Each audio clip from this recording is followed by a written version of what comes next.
Nothing, man.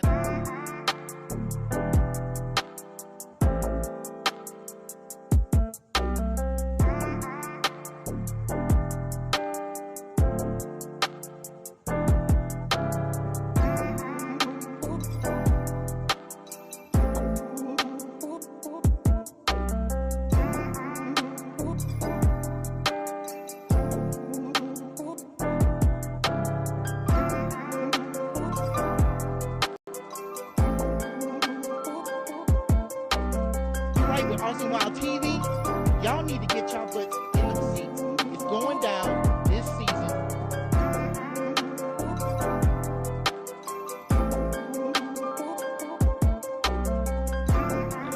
Man, I heard you was here.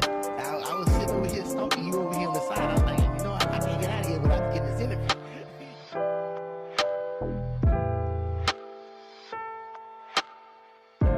Mr. Durite, y'all need to get in there. Y'all need to get in there. Y'all better get in there. I'm telling y'all.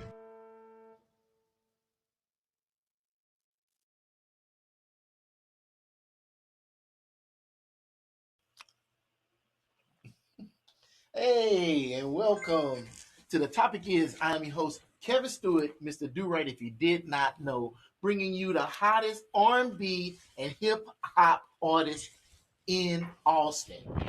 We'll have the Rhythm and Rise Live coming June 27th. And this is one of the artists you have to look forward to on that date. And so let me just jump right on into it. So tonight, I bring you a guest bringing something different to the table. Sensual, cinematic, and unapologetically expressive. She's a genre-blending R&B artist out of Dallas, with a sound that lives where sensuality, storytelling, and emotional escapism meet. Singing since the age of 4, writing since her teens, and fully hands-on with her craft, from the songwriting to the visuals. Her vocals have drawn comparisons to SZA, Jill Scott, and Erykah Badu. Erykah Badu? Erykah. Okay. Her debut project, Just Another Illusion, is building real momentum across Dallas and Austin. And she's bringing that same energy to Rhythm and Rise Live stage on June 27th. Music you don't just hear, you feel. Y'all show some love for DVINE. Hey! I'm so excited to be here. That's my Shannon Sharp right there. Yes, and you did that. You did that. Oh, I love it. So quick tidbit. This interview has been in the making for the past, 3 years? 4 years? Probably good 2 years, actually. Yeah, and she had a song. We worked at an undisclosed place together, and she said, "Hey, check out my song and everything." And I checked out that song. I'm like, "Girl, I need to get you in here and interview." And like my beautiful baby said, I was blowing up that song like crazy. I love you for that. I love that song. If you saw your numbers go up, that was probably just me. But when I put on Rhythm and Rise Live, I said I have to reach out and finally get her in there. And you said yes. And she is the first artist to sign for Rhythm and Rise Live. Period. Not the last, but she's definitely the first. So that makes her alumni. So that stage is always going to be hers if she's willing to have it. Oh, thank you. That's how we roll. I'm so very excited to put on a show for you guys. Here in Austin, I've been doing a lot of events and like open mics and stuff where I'm not really allowed to do like a full set, so this will be my walk into doing a full set of my own music. Really? Yeah. So this is a benefit to you then. 100%. And that's why I had this dream. I said, because you know where this came from. I know you don't know, but I'm asking you. You know where this came from? Where? So I've been interviewing artists for a very long time, and a lot of them had the same gripes. One of the gripes is they hate having to pay to play. Mm-hmm. Not getting the love that they feel like they should get, since this is the live music capital of the world. Right. People not really embracing hip hop and R&B in the city. Mm-hmm. And last but not least, when they do put on a show, the turnout is just like non-existent. Mm-hmm. And imagine you paying to play and 5 people show up. Like, yeah. What did you pay for? Exactly. You paid for the owner to make his money that night. Right. And I just think that's wrong. So that's why I said this is something that I wanted to do. And so here we are, you know. But anyway, we ain't here to talk about me. We are here to talk about you, okay, my dear. I'm ready. So I have some questions that I'm going to use to prime the pump. Ask away. And I'm going to ask this first question. What does your music say about you that you don't say out loud? Ooh, that I'm contradicting as hell. Oh, really? Yeah, I'm a walking contradiction, but not in a bad way. You see, I say that in a way where it means that I operate in 3 different perspectives at once. So I see a lot of things. I understand a lot of things. And sometimes when I speak, I could be speaking from 2 different perspectives and confuse you, right? Okay. But the point of what I'm trying to say is that I won't leave your bad or good out, because I see your good, bad, and ugly, and we all human, right? And I feel like that's something that portrays in my music a lot. Whereas you might feel like I'm telling 2 different stories, but at the end it's going to make complete sense. Okay, I hope so, because I'm sitting over here, you got me bouncing. I'm like, huh? See? They're just that fast. Because you said you operate in 3. 3. And what's the 3? Good, bad, and ugly? The good, the bad, and the ugly. Oh, so you like Clint Eastwood? If that's what you want to call it. Okay. So you're walking contradiction. I don't think contradictions are necessarily bad. I don't think that's a bad word. But give me an example. Okay. Here recently, because I mean that shit. When you woke up, you should have been walking in your 3 facets. Oh man, I literally was. I was just crying before I got here. You wouldn't even know that. So I have a song that I am releasing very soon called Miss Congeniality. Oh, okay, like the movie. Like the movie, okay. Correct. And in the song, I basically, a lot of my project is kind of like a confession, okay, right? But in Miss Congeniality, while I'm confessing, I'm also telling you that I could be alone either way. So you could be here, you could be gone. Which one is it? What do you want to choose? And that's a contradiction, because for most people, they want to be chased, or they want to be wanted or feel wanted. And I will absolutely make you feel wanted. You could have it all. Okay. But do you want to be here or not? Like, do you know what I'm saying? Like, but at the same time, it's a beautiful contradiction, because I'm also showing you my love. I'm expressing it. I'm showing you that I can be this independent woman and do these things. But like, as a woman, deep down, we don't want to be that independent. we really don't. That's the contradiction. That's the contradiction. You know what I'm saying? That's okay. it. Okay. you asked for an example. I did ask for an example. You did. Don't be careful what you ask for. You might get it. Mm-hmm. Okay. Then, what's a lyric you wrote that surprised even you? Then. That's a really good question. I think you should have sent me these to be prepared. Because it's better when it's just a surprise. Mm-hmm. It's not. I don't have any questions that's gonna be like, you gonna fail the test. Okay. Ooh, okay, let me think. In something recent? Whatever. Okay, we'll say Miss Congeniality. Okay. I was impressed with myself, I'm not gonna lie. The chorus is, if it's too hot, then get the fuck up out the kitchen. I'll be alone if I got to. Fuck what's missing. Got everything, God is my witness. If you could see me now, I'm blowing you kisses. I was your Mrs. Congeniality. Fell in love with you actually.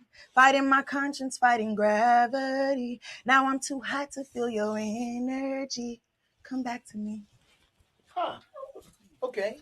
All right. So what surprised you in that? The contradiction. I had to listen to it. I listened back to it and I was like, what did you say? I was going back and forth with myself. But I think it, like I said, I think it expresses who I am as a person. I'm independent, but at the same time, that doesn't mean that that's how I want to be. Okay. Come back to me. So what inspired you to write those? What was the catalyst for those lyrics to come out of you? So a while ago, I did a collaboration with a guy named Chance. And I think the song was something about get the fuck out the kitchen. I think we called it kitchen or something like that. And I kind of channeled it into the chorus. Yeah. While also channeling my emotions at the same time of a situation that I had been going through. But yeah, just me wanting to let somebody know that, hey, if you want to be here, you can be here. But if not, if it's too hot, you can go and get the hell out of this kitchen. I don't know. If you want to be here, you can be here. And if you don't, then you can step. You can step. So you saying in just basic terms that, and I'll make sure I got this right. Okay. That you don't need somebody, you want somebody. Correct. Okay. All right. Okay. Correct. Got you. So, what about... Okay. So, what's your toxic trait in the studio? In the studio? Yeah. My toxic trait in the studio... and I know this is gonna be awful, but I hate repeating stuff. Well, like instructions? No. So I record in BandLab, which is an app that you can download on your phone, and then I also have my personal studio. Right. And I think one of my biggest frustrations is having to re-record. And I would say that that's a toxic trait of mine because I got a lot of stuff on BandLab that need to be re-recorded, and I'm a little hard-headed about that. So when you get that inspiration and you put it down, that's it. It's a wrap. That's what that is. And I don't want it to be like that. Right. It's not the intention, but sometimes, when you get that perfect recording or the recording that you think is perfect, right? That's the sound that you want to keep, transferring it over or having to redo it, you might not also redo the emotion that was put in it the first time. It's the lightning in the bottle. Correct. You might not get that lightning back in the bottle. Even though it's the same song, the same words, same instruments, same notes, it may not have that same feeling. Yep. No, I get that 110%. Yeah. And it's like, say you record something and it's just got one spot you don't like. And it's like, it's just not right. And you try to do it again. And it's now that spot is good, but the rest of the song is trash. The rest of it is trash. Yeah. Like, you're like, what did I do? Yeah. It's like, well, just keep the mistake in there. And then you'll play that song, no one will hear that mistake, but you'll hear it every time. You'll cringe every time. You're like, what's wrong, girl? It's just that part. It's just not right. Well, it sounds great to me. And for everybody else in the world, it will sound amazing. It sound perfect. For you, it sounds like a cat scratching his claws against a chalkboard with sandpaper. I have so much stuff like that too. I have a song I got a song right now on YouTube called Stella's Groove. Okay. I have a live version and then I also have a recorded version, both in which I feel like are trash. And everybody loves it. Right? Everybody loves it. I even had somebody they choreographed the whole dance to it and everything. Yeah. And I was supposed to go, but I didn't make it to actually see the dance, but they loved it. And I was... Wait. Somebody put a whole dance together and you didn't make it. I didn't make it. Tell the truth. Tell the truth, shame the devil. Okay. You didn't make it because that song. It wasn't how the you song. felt about it. Okay. It wasn't the song. It was probably the situation I was in, if I'm being honest. Oh, we ain't got to go no further. Yeah.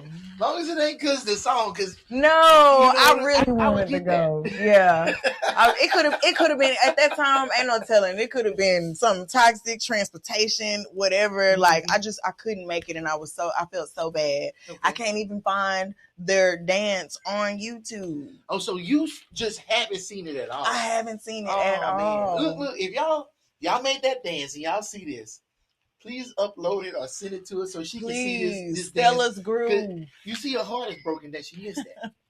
She's devastated. Right. Please. I'll even re-record it. You heard I just said I ain't want to re-record it. I'll do it for y'all. That's saying a lot. That's saying a lot. Okay. What's one opinion about music that would get you canceled? Is you trying to get me canceled? No, because it's an opinion. Look, straight up. No one should be getting canceled for their opinion. I think that's silly. If you are a certain way, you do trash ass shit, that should get you canceled. But like, if I sit up here and like, man, I can go rob Wells Fargo Bank, I don't expect the police to come knocking down my door. Just right. Yeah, I think that's silly that the world kind of operates like that. But you know what? We can skip that question to make it safer, because I don't want you to get canceled. Because you don't need to be canceled when you up on a rocket up. Well, I don't want to be canceled, but I have an answer for the question. Because I was just talking about it on the way over here. If you want to let us spill the tea. I don't want to offend anybody. Okay. Whatsoever. Then don't say but. Don't say but then. I'm gonna give a fancy but. However, I think the music industry, when it comes to like how you get in it and what you got to do and the process itself, I think is gay. And what I mean by gay is not ideal. It's like not like what you think. I think a lot of people are under the impression of like the facade that's put out rather than the authenticity of the bullshit behind it all and the gatekeeping that a lot of people do. Like, what we gatekeeping for? I'm not understanding. It's money for all of us to be made, or just even what I was telling you, what I went through when I first got here, like the difference between a distribution deal between Sony and what is it, Vidya, or even just when you talking to two different people who are offering you these things, and who sounds credible and the other person not sound like it's not ideal. Right? Because you don't have a clear path. And the only clear path for real, if I'm being honest, is the one that you make for yourself. Why would that get you canceled? Because I said it was gay. Okay. But I just wanted to be honest. Like, that was the best way that I could put it. And like, that's me. That's divine. You know what I'm saying? Like, I'm gonna be raw with it and just let y'all know it is not ideal. That's what I mean by that when I say it. But I love my babies. Okay, like, shout out to the LGBTQ plus community, not the community, but the community, because that adds all of us and the arts.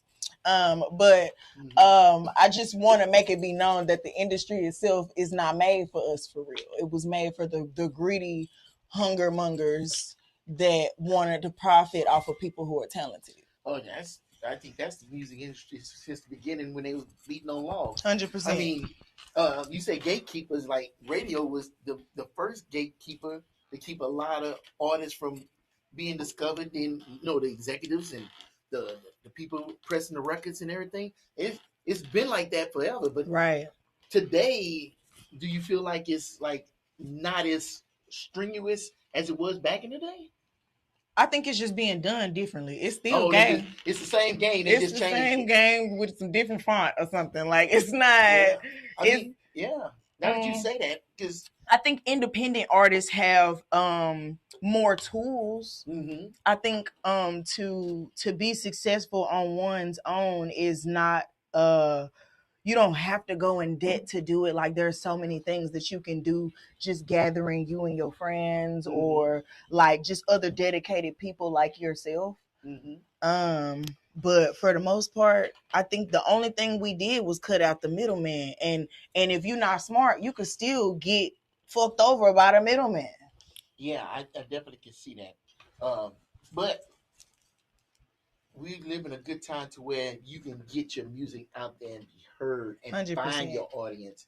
Where in the past you couldn't do that. So, not that I'm trying to defend them, because yeah, it's trash. Because once you said that, I started thinking, wow, think of the major streaming platforms. There's not a whole lot in between there. Like, if you wanted to stream your stuff, where else could you go besides them? Exactly. And make money. Mm-hmm. And then you put your music on the streaming site. It's not like you making money. I think I seen a video. Guy said that he just popped his trunk and sold some albums and made more money in one night than he made in 3 months off of Spotify. So yeah, the gatekeepers are still there, and there's still people in y'all pockets. And it's sad because without the artists, there would be no Spotify. You know, hell, if it wasn't for people sitting up there putting all their business out on the internet, there would be no Facebook. Right. So yeah, they just figured out, like, and I'm gonna say this. If it wasn't for people wanting to have sex with each other, there wouldn't be no OnlyFans. It's like it's a porn site, and they ain't even gotta pay their workers. Basically, because they don't. Everybody else that watches this, who pays it, is Uber. Mm-hmm. They own no damn taxes, but make all that money. So yeah, Uber. They gotta pay taxes.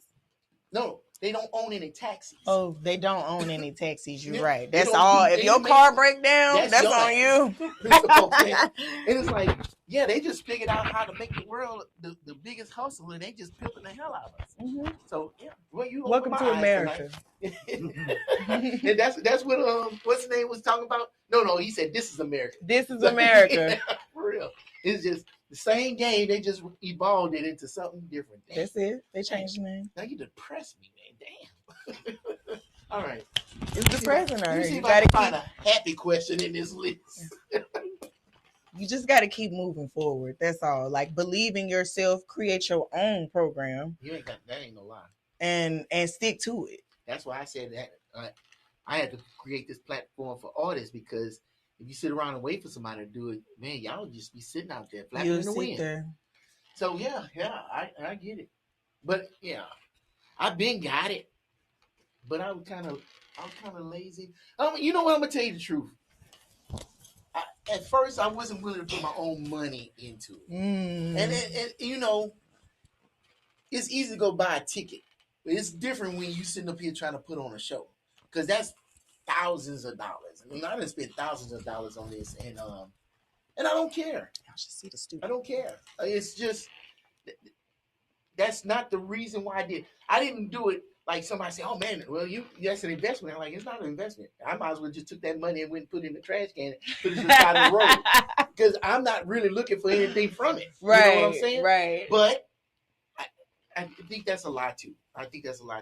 Because when you smile, because you are able to perform and have your first full set, I think that's the reward right there. That's the reward. You know, 100%. So I don't want to sit up here and be a hypocrite and say, I ain't doing it, because you know Bill Gates don't give away millions of dollars for no reason. He doing it because his wife told him to, and he wants to feel good when he's burning in hell. Yeah. I didn't say that. Sorry, Bill Gates. I mean, you got to make it comfortable somewhere. Yeah. You know what? You got to try to bring a couple of ice cubes down there. Yeah, but I agree. I felt the same way when I was spending money on my home studio, like building it up in my closet. I spent a lot of money. I'm not gonna lie. I'm appled up now. I got the laptop, the desktop, the iPad, and as well as like all of the sound reducing panels from these and the bottom ones. Like, I spent a good little coin. Now, I saw that, and I did have one question I was going to ask you about that studio, because I know you built it in that closet. I did. Did you throw some ventilation in there? It's a little hot. I'm not. Isn't it? Because we in here, and with all these lights, I know it's warm. I'm a little warm, but it's okay. I had to kick that AC down to 68 because I knew it was going to be warm in here. Yeah. And so you in a closet, and I'm like, 2 hours of inspiration. Boy, them apples, shoot, them apples is hot. So yeah, no, they really are. I guess what I do to ventilate is just open the door. Yeah. For the most part, I spend most time in there for now, anyways, editing my videos, like my content and stuff with the door open. Yeah, okay. That's nothing. I don't need to close it for that. But you record in there too? Mm-hmm. Oh, that's when it starts. Yeah, and that's when I have to close the door, and I think I'm gonna have to give me a little fan. Oh, you can't have no fan. I can't have it on, but I can have it in there. You know what that reminds me of? That movie Hustle and Flow. Yeah. That fan on? Yes. I had to put these tracks down. Go ahead and turn it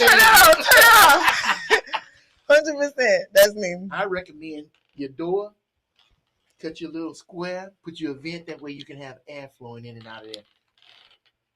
But I'm in an apartment. Oh, don't do that then. Yeah. I done already painted their walls and put a bunch of holes. I'm talking about that foam, that don't come off easy. It's got stuff left on the back. Like, no, you didn't put glue on it, did you? No, it came with its own adhesive. Oh, yeah, but at some point when I had to get the bottom panels, I had brought them down too low, so I had to bring up a row. And that particular row left behind some little patches because the adhesive was strong. Oh, I know it is. I put these up. Yeah. I made sure to have my whole house before I put them up. I get them little cheap ones. I use a stapler. Hey, listen. You got to do what you got to do, okay? No, fair enough. It's hard out here for a pimp. I ain't worried about a deposit. Okay, listen. We trying to make it. All right.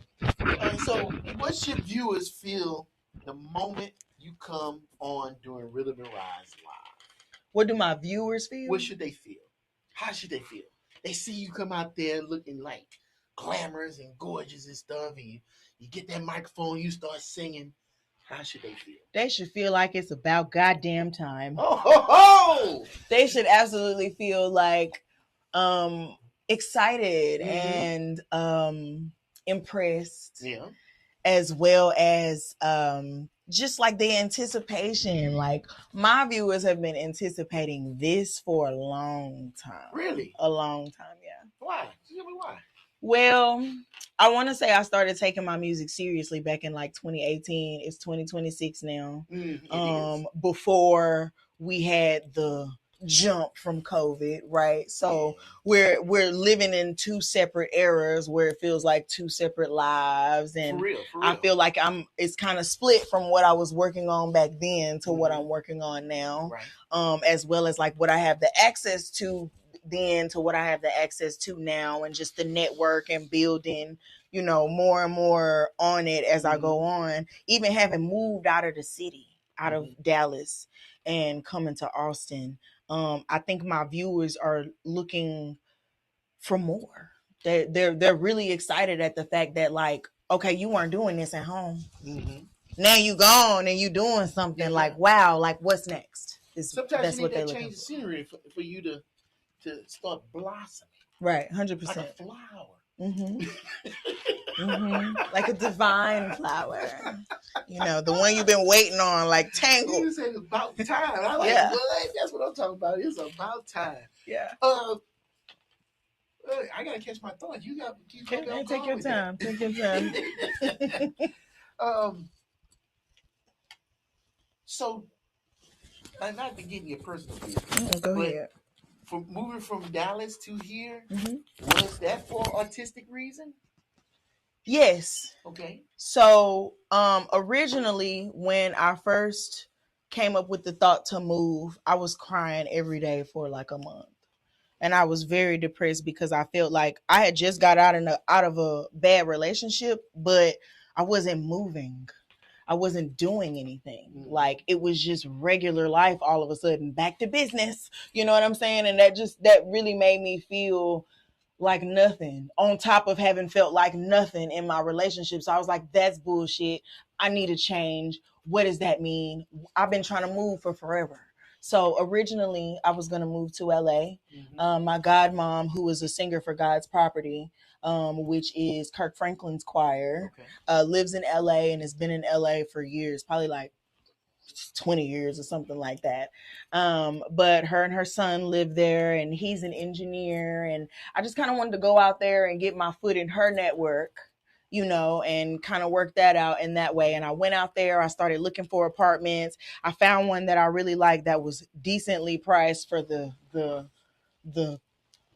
apartment that I was going for, that wasn't like roach infested, because LA is ghetto. If you don't know that already, I'm telling you now that LA is ghetto. Don't be trying to move out there unless you got the budget for real. Because the apartment that I was looking at was $2,400. It was a nice apartment. It was something like the first apartment that I lived in when I moved here, but I applied and got denied. Wow, in LA. In LA. And I was making well over the money. I was Ubering at the time, so I had plenty of receipts. I was making great money, but I got denied. So I'm like, okay. I got discouraged and all, and I literally was there. Like, I went out there, we went apartment hunting for like 3 days, and I couldn't find anything. So I came home, I prayed about it, and that same night, or the next morning, I woke up and something said, look in Austin. So I said, okay. I looked in Austin. Half my budget. Okay, we're talking now. Yes, that's what I'm talking about. I needed to get out of Dallas, though. That was the whole thing. I needed to get out of what I like to call my biased environment, because everybody knows me here. And as far as I'm concerned, y'all all know me off the same repertoire. You know what I'm saying? And I need y'all to know me for something different, or at least doing something different. Or I need to create the life around myself that says Divine wants this for herself, And so even though LA didn't work out, I was going somewhere, and Austin it was. Austin is the live capital of the nation, so I'm told. We have South by Southwest here, and we've got a lot of art, a lot of artists and different opportunities and this and that. So yeah, it was about artistry for the most part, and for all of it really, and just moving away. They also say that you don't fully know yourself until you move out of the place that you're from too. Yeah. So it was also for personal development. And I can say that I have personally developed a whole lot. And how long have you been here? 2 years. It'll be 3 in December. You have not been in Austin 2 years. I have. I moved here. So technically I moved here in December of 2023. But because January was right there, I've only been here 2 years up until December again. Yeah. So my math is all messed up, because I'm thinking it's been like 3 years since I tried to get you in that chair. It feels like it's been less than that. It's been less than that. Wow. It's funny how time flies so fast. Look, take my word for it. Don't get old. It sucks. And not everybody can deal with it. Trust me.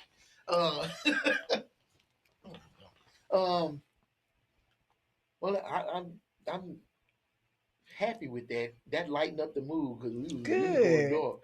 And I'm glad that everything worked out for you moving out here. Yeah. And then of course, when we look at that timeline with my first year, my first 6 months, or not even 6 months, 90 days. Yeah.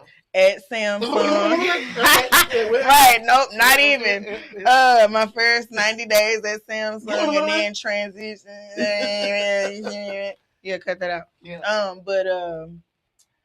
Yeah, and then going into my new company and just kind of like getting my feet wet there, meeting my guitarist, and then doing open mics the second year in which I was here. Like, it's doing exactly what I came to do. All right. So you got way more traction when you hit the streets of Austin than you did in Dallas. Yeah. Now more people know me in Dallas, right, but I'm moving in Austin. You get what I'm saying? Making different moves with different people that don't know who you are. Right. And you can move further. It's funny how that works. It's like, people, and either they expect a certain thing from you or they don't expect anything from you. Right. And you don't really get anywhere. But you come here and nobody know what to expect, and it's like, bam, this is me. And I'm like, okay, well, let's see what you got. And next thing you know, all these doors start opening. That's some good stuff. It's a beautiful thing. Always. Honestly. Okay. Who is an artist people wouldn't expect you to listen to?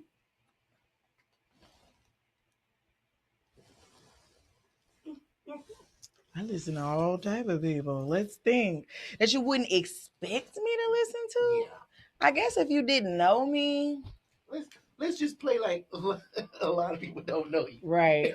Dang, I feel like I need to be picking up my phone. I really like. I tell you what, hold on. Okay. Let's scratch that question. Who have you listened to lately that just really touched you? I don't want to be biased and say myself because that's so cocky. I'm not trying to be like that. I don't want to be that way. You know, a lot of artists get into a mode where they are only listening to themselves for a period of time. That. But let's explore that. Yeah. So the last song you heard that really moved you was your song. Why did it move you? Because I told the truth and I was vulnerable about it. And I have a hard time being vulnerable with people because I don't trust how you perceive it. Okay.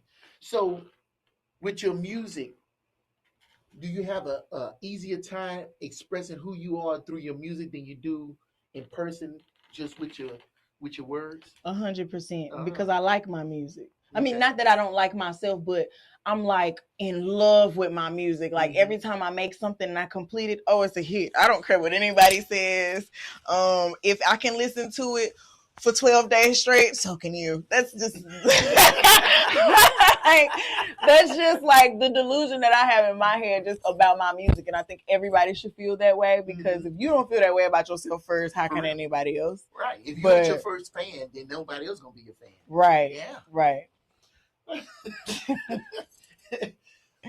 Every time you give an answer, I think you're gonna keep going. Then you stop and you catch me off guard. And I'm like, I'm not ready for this next. I don't want to like overcompensate or like overspeak, because I'm also understanding like where I'm at. Like I'm excited for the next question. Oh, is that what it is? Because like, this is not my show. I just hosted. This is your show. Oh, okay. So if you feel the need to elaborate stuff, no, I'm just here soaking it in. Okay. I'm the sponge, and you are the Niagara Falls.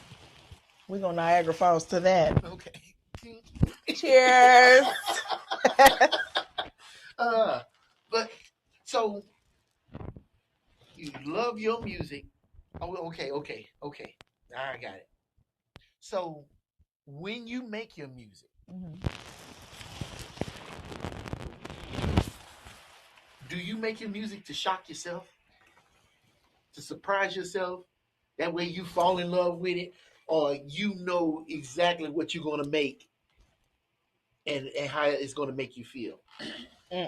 Neither. Sometimes it's spontaneous. Okay. I write to the production itself.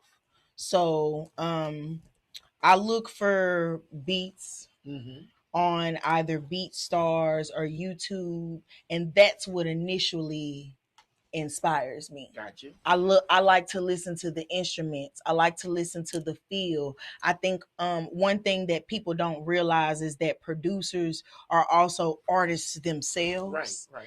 And a beat can the arrangement of a beat as well can really say something and really speak to you. And so I study that, and I study different type of arrangements that people do on their beats. Like you got your songs that are only like 2 minutes, and then you got people who will make 4 to 5 minute productions, and you got to understand that they're going to transition on down through the song itself. Right. So they made a song already.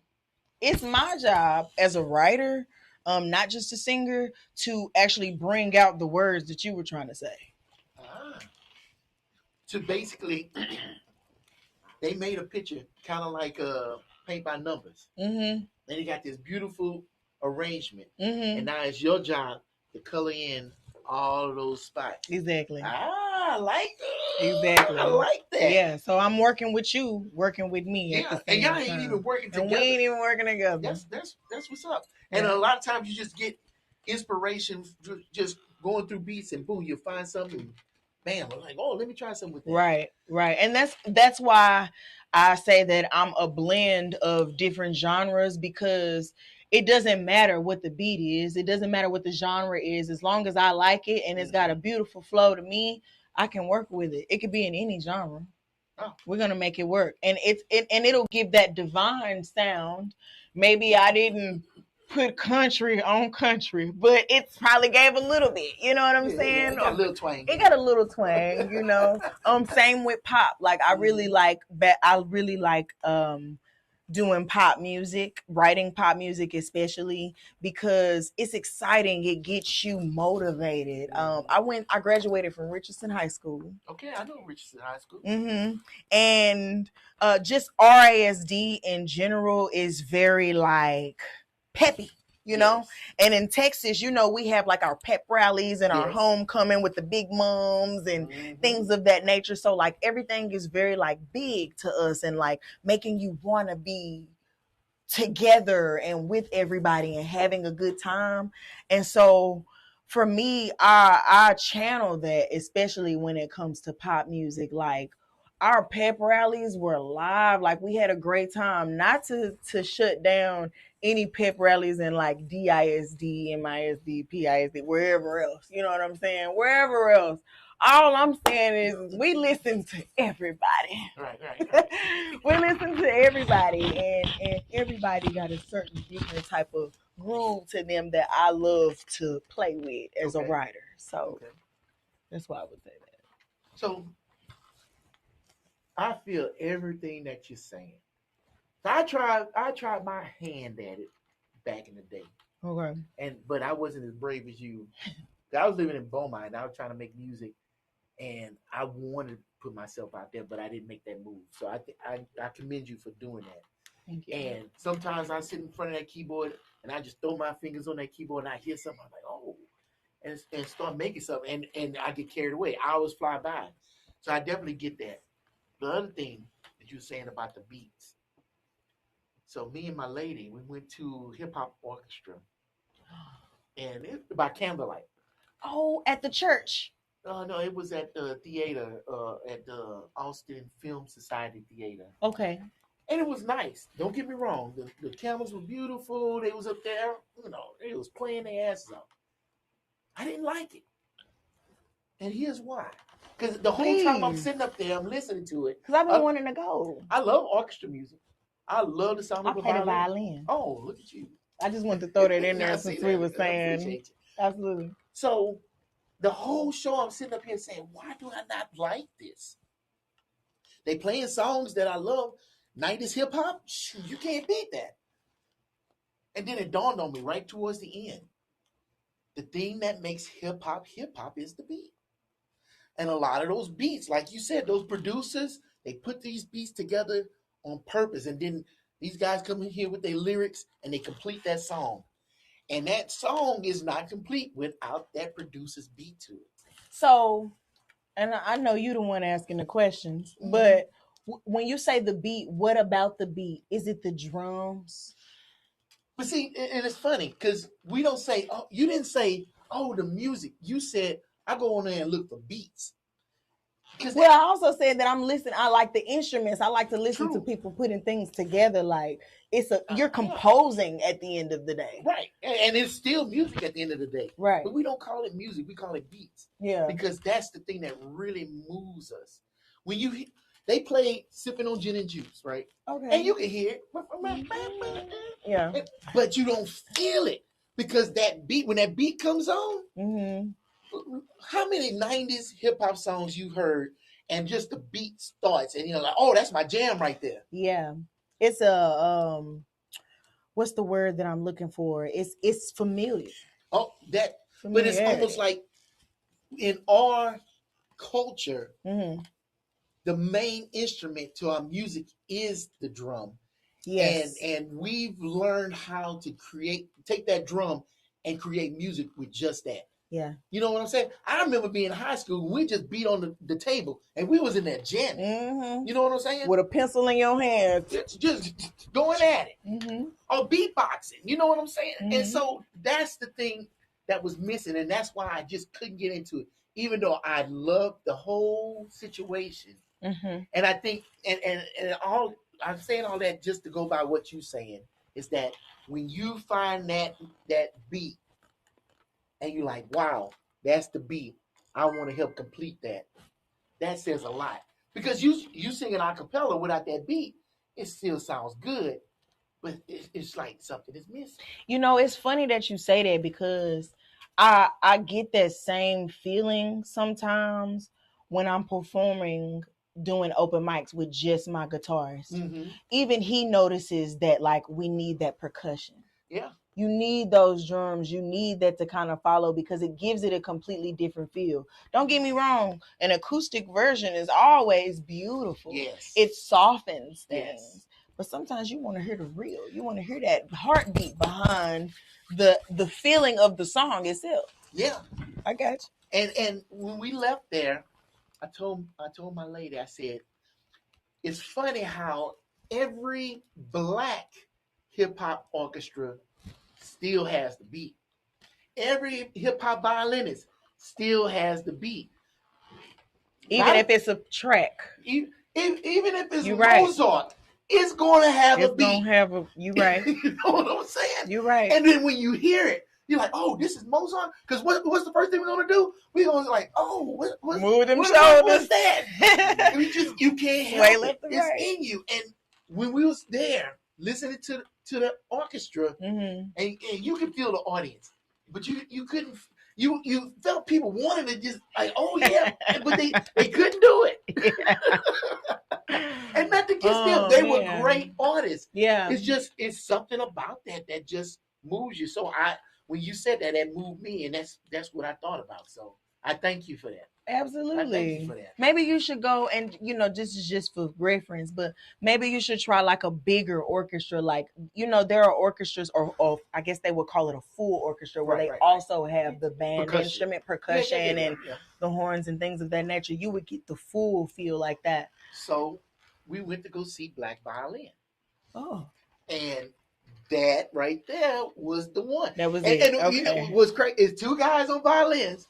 They got a DJ. They got a drummer. Oh, then they knew what they was doing. Yeah, they know. Were killing it. Yeah, it's the drums for sure. We was in the front row. We looked back. Everybody up there. Oh yeah, and it's like, that's what I'm talking about. But you know what? Drummer is the hardest thing to find. A drummer is a hard thing to find? Yeah. I got all the pieces. I got an acoustic guitarist. I got a bass player. I got a pianist. Why you say I play the violin, because drummers are busy. Everybody need a drummer. You know what? You just said it. They didn't have no drummer. If you're looking for a drummer, you know where you go? To church. Yeah, exactly. I know. Real quick. To church.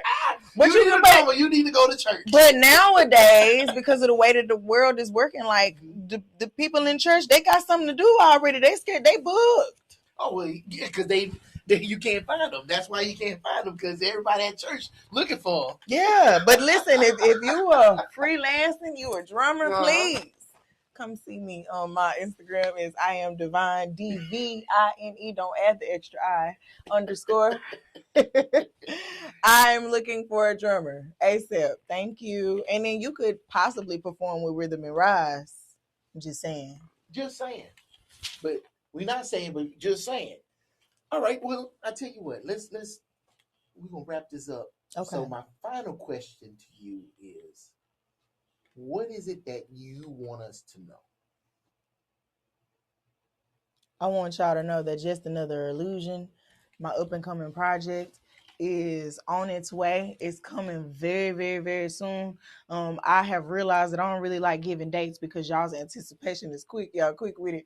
But just know that the entire project is on the way. Singles will be released beforehand, so y'all can just get a little taste of who DVINE is, and just all over the board on all platforms. And aside from that, just get ready to hear more from me. Well, I anticipate that. I don't know about them, but I'm already anticipating it, because I know what sexy is. Yeah, the OGs know. Check out Sexy. It's on YouTube right now. It'll be on all platforms by the weekend, but we're not going to talk about it. Yeah. Sexy. He knows what sexy is. Oh, that's my jam. I know that's right. Well, I appreciate you. I thank you. I appreciate you for having me. This has been really fun. This has been a really good discussion. You gonna have me back? I tried to have her the first time. When she didn't come in. She talking about am I gonna have her back? As long as you're willing to sit in that chair, I'll have you back. Okay. Yeah. I'm pretty sure before you leave here, my lady's gonna have your number. And we're gonna be out. And don't even worry about it.